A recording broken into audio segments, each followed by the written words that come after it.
देखिए, ये बात तो सही है कि कोई ताकत उनकी ईमानदारी खरीद नहीं सकती है, पर उसका क्या करे जिसने अपनी ईमानदारी बेच दी है। दिक्कत तो वो है ना। हमने कौन सा कहा कि किसी ने आके खरीदा, लेकिन इस सरकार ने तो ऐसे नए नए आयाम भ्रष्टाचार के चुने हैं जिसको किसी को पता भी नहीं था।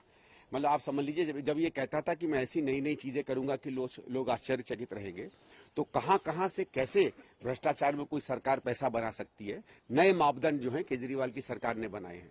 दूसरा ये है कि अगर आप ईमानदार हैं, तो मैं तो आज तक इस बात से पूछता रहता हूं कि भाई ईमानदारी का कौन सर्टिफिकेट देगा।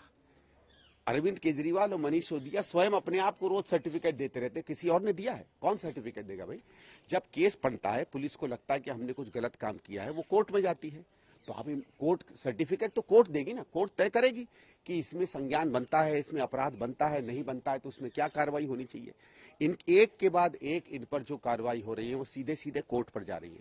मेरा ये कि आप ईमानदार हैं, कोर्ट में जाइए, कोर्ट आपको बरी कर देगा, बहुत अच्छा, नहीं बरी करेगा आप सजा पाइए खुद। ये क्या, और दूसरा ये जो कहना है ना साहब, ये तो बिल्कुल एकदम गलत बात है कि मैंने अच्छा काम किया, बुरा काम किया। अच्छे काम से, बुरे काम से भ्रष्टाचार नहीं मिटता है। आप कितना भी अच्छा काम कर लीजिए, मैं ये नहीं कह रहा हूं कि कुछ अच्छा काम किया कि नहीं किया, वो अलग बात है, लेकिन ये कोई मतलब नहीं होता है। मैं बहुत बढ़िया आदमी हूं, लेकिन अगर मैं किसी को थप्पड़ मार दूं तो ये मतलब थोड़ी है कि क्योंकि मैं बढ़िया आदमी हूं इसलिए मैंने गलत काम नहीं किया। लेकिन उनके दो मास्टर स्ट्रोक मंत्री सत्येंद्र जैन और मनीष सिसोदिया, जिनका वो अक्सर जिक्र करते जी हैं, जी दोनों अपने मंत्रालय से इस्तीफा दिया। दो सिटिंग मिनिस्टर्स को वो पदभार फिलहाल दिया गया है। दिल्ली को दो मंत्री मिलने, ये एक ऐसा था, ये माफ करिए कभी ऐसा कहना नहीं चाहिए, लेकिन आम आदमी पार्टी एक माफिया की तरह काम करती है, ये दिक्कत है। और इसमें क्या है, क्राइम हो, लोगों को, क्योंकि देखिए क्या होता है, क्रिमिनल का काम दुनिया भर से पैसा इकट्ठा करना और लोकप्रियता में गरीबों को बांटना, और यही इनका काम है कि एक तरफ गरीबों को बांटते रहिए जिसमें लोकप्रियता बनी रहे, और बाकी अपनी धांधलियां करते रहिए, जो बहुत पुराना माफिया का एक काम है। तो माफिया में सीधी बात है, माफिया का जो सरगना होता है वही सबसे ज्यादा नहीं लिप्त होता किसी भी गलत काम में, उसके ऊपर से नीचे पूरे लोग होते हैं और धीरे धीरे परतें उसी से खुलती हैं। कभी बड़ा माफिया नहीं शुरू में पकड़ा जाता, उसके जो जितने सिपह सालार होते हैं।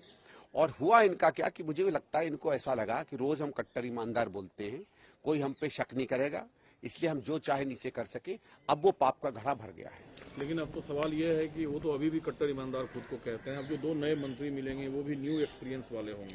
नहीं साहब, मुझे लगता है कि नए मंत्री ना बनाए, नहीं तो दिल्ली पुलिस पे और भी काम आ जाएगा, क्योंकि आपके दो मंत्री भी यही काम करेंगे। ऐसी दिल्ली पुलिस पर बहुत प्रेशर रहता है, क्राइम ब्रांच पर, बेचारे दो और की इन्वेस्टिगेशन में लग जाएंगे, क्योंकि कर्म तो ये वही करेंगे। तो 4 करें कि 7 करें, काम तो उन्होंने गलत ही करने हैं।